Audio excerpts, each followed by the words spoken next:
Welcome to my physics class. Today's topic is refraction through a prism, यानी prism में प्रकाश का अपवर्तन। Prism, तो प्रिज्म क्या होता है अपन देख लेते हैं।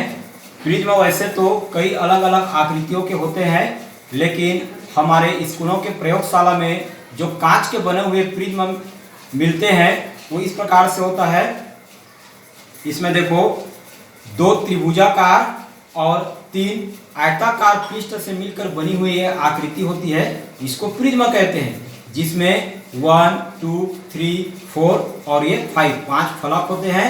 1, 2, 3, 4, 5, 6 शीर्ष होते हैं और 1, 2, 3, 4, 5 करके 12 जो है इसमें अलग अलग प्रकार के कोण पाए जाते हैं। तो ये प्रिज्म है।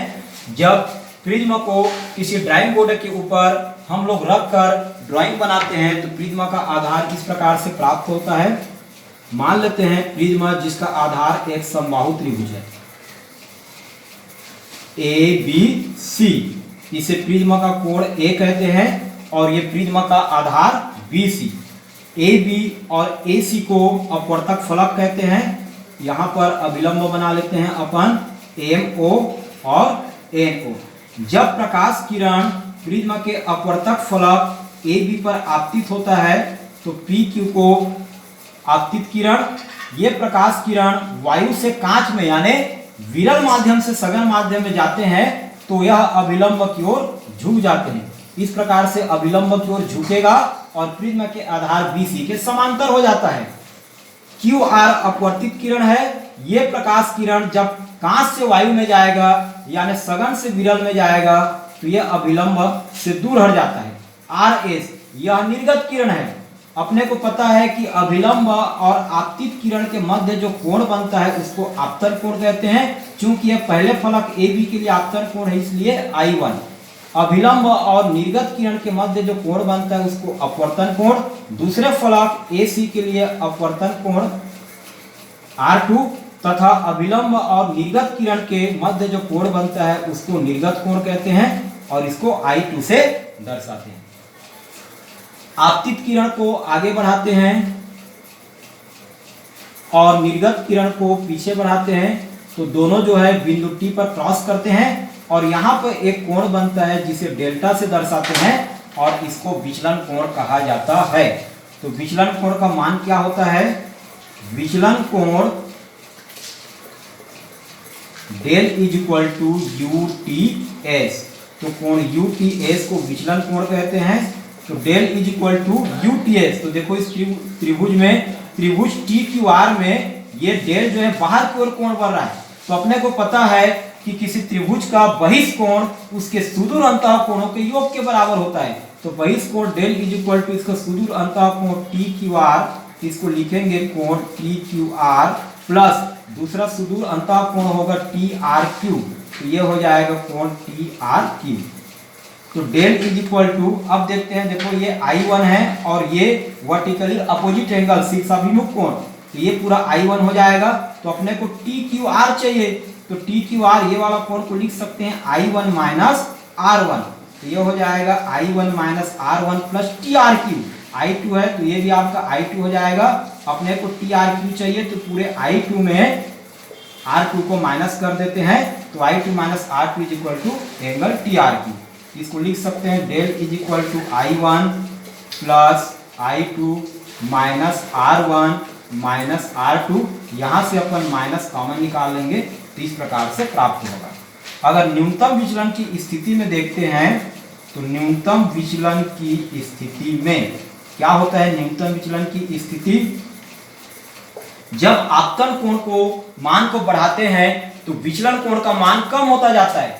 आपतन कोण के एक विशेष मान पर विचलन कोण का मान सबसे कम से कम होता है और इसके बाद भी अगर आपतन कोण के मान को बढ़ाएं तो विचलन कोण का मान कम होने के बजाय बढ़ने लगता है। तो आपतन कोण के उस न्यूनतम से न्यूनतम मान के लिए विचलन कोण का सबसे मिनिमम मान को ही न्यूनतम विचलन कोण कहते हैं। तो न्यूनतम विचलन कोण की स्थिति में डेल की जगह में अपने को डेल m लिखना है। I1 और I2 दोनों ओर का आपतन कोण निर्गत कोण बराबर हो जाता है I, और R1 और R2 दोनों ओर के अपवर्तन कोण की जगह में R रखेंगे तो क्या प्राप्त होगा? डेल की जगह में del m is equal to I1 की जगह में I प्लस I2 की जगह में I माइनस R1 की जगह में R और प्लस R2 की जगह में R। तो ये प्राप्त होगा अपने को del M is equal to I plus I 2I और minus R plus R 2R। इसको अभी ले लेते हैं इक्वेशन फर्स्ट। अब अपने को एक त्रिभुज दिख रहा है, त्रिभुज QOR। तो यहाँ देखते हैं अपन त्रिभुज QOR में देखते हैं त्रिभुज के तीनों कोणों का योग 180 अंश होता है। अतः ये वाला कोण R1 प्लस ये वाला कोण को लिखेंगे QOR प्लस QOR और प्लस ये वाला कोण हो जाएगा R2। तीनों का टोटल होता है 180 अंश। पक्षांतर करेंगे तो कोण QOR बराबर 180, R1 उधर जाके माइनस R1 और R2 उधर माइनस R2। इसको ले लेते हैं इक्वेशन सेकेंड। अब चतुर्भुज AQOR में, चतुर्भुज AQOR में अपने को पता है चतुर्भुज के चारों कोणों का टोटल 360 अंश होता है। तो ये आपका कोण A प्लस क्योंकि आपका अविलंब है तो कोण Q का मान हो जाएगा 90 अंश प्लस नीचे तरफ कोण प्राप्त होगा QOR प्लस ये वाला कोण जो है विलंब है इसलिए भी 90 अंश हो जाएगा और इन चारों कोणों का योग होगा 360। तो कोण A प्लस 90 ये हो जाएगा 180 प्लस कोण QR। तो कोण QR की जगह में दिया है 180 minus R1 minus R2 is equal to 360। तो कोण A is equal to 180 plus 180 360 minus R1 minus R2 is equal to 360।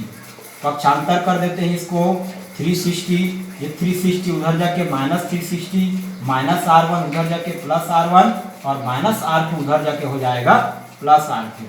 तो कोण A is equal to 360 360 cancel हो जाएगा। तो कोण A इज इक्वल टू प्राप्त होगा कोण A is equal to R1 plus R2। इसको ले लेते हैं अपन समीकरण 3।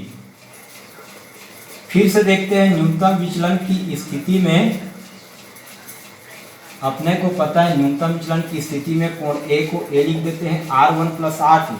तो न्यूनतम विचलन की स्थिति में R1 और R2 दोनों की जगह में R रखेंगे तो A is equal to 2R। तो R इज इक्वल टू अपने को प्राप्त होगा A और ये 2 नीचे आ जाएगा। तो इस प्रकार से अपने को अपवर्तन कोण R का वैल्यू प्राप्त होता है। अब इसके पश्चात इस R के मान को समीकरण 1 में रख देते हैं। तो यहाँ पर लिखेंगे समीकरण 1 से del M is equal to 2I minus 2R। तो R की जगह में लिखना है A अपान 2। तो del M is equal to 2I minus 2 cancel हो जाएगा तो A। पक्षांतर करेंगे माइनस से इधर आके प्लस है, इधर del M is equal to 2I। तो I is equal to A plus del M और इधर से 2 नीचे आ जाएगा। इसको ले लेते हैं अपन इक्वेशन 5। तो इस प्रकार से आपतन कोण I और अपवर्तन कोण R का मान मिल गया। तो इन दोनों मानों से हम लोग प्रिज्म के पदार्थ का अपवर्तनांक याद करेंगे। तो इसके लिए स्नेल के नियम से प्रिज्म के पदार्थ का अपवर्तनांक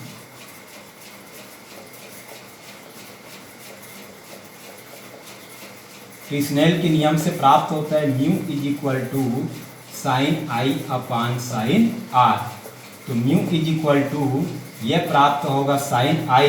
तो I का वैल्यू हमको प्राप्त हुआ है A plus del M upon 2 और अपान साइन R। तो R का वैल्यू प्राप्त हुआ है A अपान 2। तो इस प्रकार से इसको ले लेते हैं अपन इक्वेशन 6। ये जो है फार्मूला या रिलेशन जो प्राप्त हुआ है इसकी सहायता से प्रिज्म के पदार्थ का अपवर्तनांक याद कर सकते हैं। Mu is equal to sine A plus del M upon 2 और साइन A अपान 2। इसमें प्रिज्म के कोण A और विचलन कोण का मान याद करेंगे और इस वैल्यू को रख देने से प्रिज्म के पदार्थ अगर कांच है तो 1.5 प्राप्त होगा।